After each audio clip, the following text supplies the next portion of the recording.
4 days in a basement with like 3 or 4 other guys. They kept bringing in new people from the street, drunks, like drug people, like people who were high, and then activists and people from other parts of Ukraine. Some people would be held for like a day, some people would be held for longer.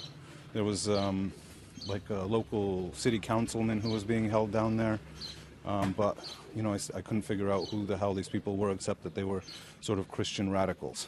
How did they treat you? And did they explain anything to you why you were there?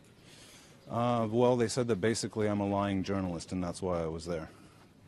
And they sort of beat me up as an introduction to the whole situation, blindfolded me, tied my hands behind my back. Then eventually they untied my hands and tied them in front of my body. And then they untied me totally, and then basically I was just hanging out in the room with the other prisoners for, you know, like 2 days, just sort of normally, and they were feeding us regularly. But so you were targeted. I mean, they knew who you were, and you were arrested on purpose? I mean, how did that happen? They had my photograph at a checkpoint that's just down the road from here. And so the guy at the checkpoint saw my picture, saw my face, and then they pulled me out of the car and all hell broke loose. There was 4 other journalists with us in the car, and I think they were released pretty early on.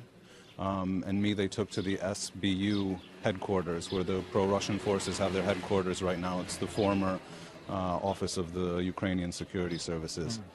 And I guess I was targeted because they'd written about me in the internet, and also we'd been looking into whether there were actual Russians involved in what's going on here for the 2 days prior to me being captured, and I'd been phoning them and actually requesting interviews from them on that subject, so maybe that's why they decided that it was time to stop me.